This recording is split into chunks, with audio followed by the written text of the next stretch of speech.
लोणावळ्यामध्ये वारकऱ्यांचं श्रद्धास्थान असणाऱ्या इंद्रायणी नदीची दुरावस्था झाली आहे। लोणावळ्यामध्ये ज्या ठिकाणी इंद्रायणी नदी उगम पावते त्याच ठिकाणी नदीची दुरावस्था होऊन नदीचं रूपांतर नाल्यामध्ये झाल्याचं पाहायला मिळतं। इंद्रायणी नदीपात्रामध्ये सांडपाणी मिसळत असल्यामुळे मोठ्या प्रमाणामध्ये प्रदूषण झालंय, त्यामुळे परिसरामध्ये दुर्गंधी पसरली आहे। सांडपाणी सोडणाऱ्या सोसायटी धारकांवरती कारवाई करण्याची मागणी पर्यावरण रक्षकांकडून केली जाते, मात्र लोणावळा नगर परिषद प्रशासन मात्र याकडे दुर्लक्ष करत असल्याचं दिसून येत आहे। माझ्याकडे दर पावसाळ्यातली शूटिंग आहे या इथल्या मोरीची, कारण हा सगळा गाळ पाऊस आला की परत त्याच्यात जातो पाण्यात आणि तो तिथे जाऊन अडतो आणि मग सगळ्या घरात वाड्या वस्त्यात पाणी जातं।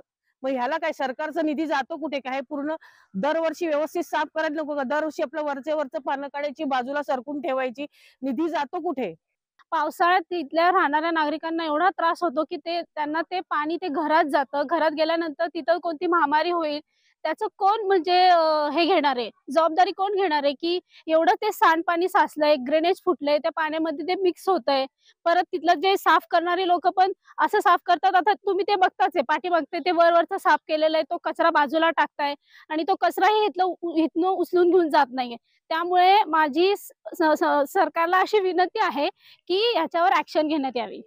प्रशासनाला एवढंच सांगेल की प्रशासनाने जर याच्यावर ताबडतोब कुठली कारवाई केली नाही तर आम्ही राष्ट्रवादी शरदचंद्र पवार गट लोणावळा शहर तर्फे या ठिकाणी एक कडक असं आंदोलन, जल आंदोलन करू। आम्ही याच्या पुढे याच नदीमध्ये आम्ही जल आंदोलन करणार आहोत।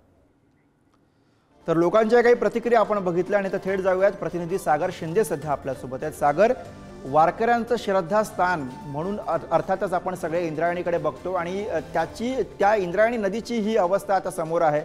काय नेमकं आहे, काय नेमकं घडतंय त्या ठिकाणी? प्रशासनाचं इतकं दुर्लक्ष या नदीकडे का होतंय? नक्कीच गुरु, लोणावळ्यामधून या नदीचं उगम स्थान आहे।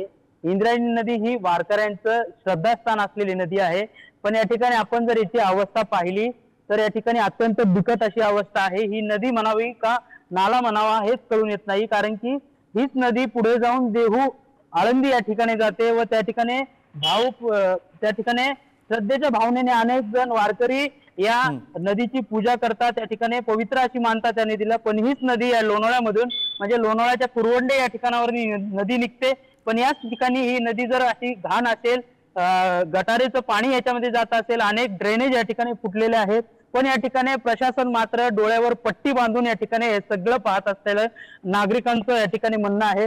तरुण अनेक वेळेस या नदीची स्वच्छता किंवा अनेक अशा गोष्टींमध्ये, स्वच्छतेच्या गोष्टींमध्ये भाग घेतात, पण आज पुन्हा एकदा या ठिकाणी नदीचा प्रश्न ऐरणीवर आलेला आहे आणि वारकऱ्यांच्या आरोग्याचा प्रश्न ऐरणीवर आलेला आहे। खरं तर लोणावळ्याला या ठिकाणी अनेक वेळेस स्वच्छतेमध्ये नामांकन भेटलेले आहेत, पण याच लोणावळ्यामध्ये इंद्रायणी नदीची अशी अवस्था खरंच चिंताजनक असल्याचं दिसून येत आहे गुरु। बरोबर आहे सागर, इंद्रायणी नदीला जिथं तिचं उगमस्थान आहे त्या सगळ्या भागाला नाला म्हणण्याची वेळ यावी ही खरं तर दुर्दैवी गोष्ट आहे। प्रशासन या सगळ्याची गांभीर्याने दखल घेईल, लोकांच्या भावना सुद्धा समोर आहेत, त्यामुळे आता याची गांभीर्याने दखल घेतली जाईल अशी अपेक्षा करूया। धन्यवाद या सगळ्या सविस्तर माहितीसाठी।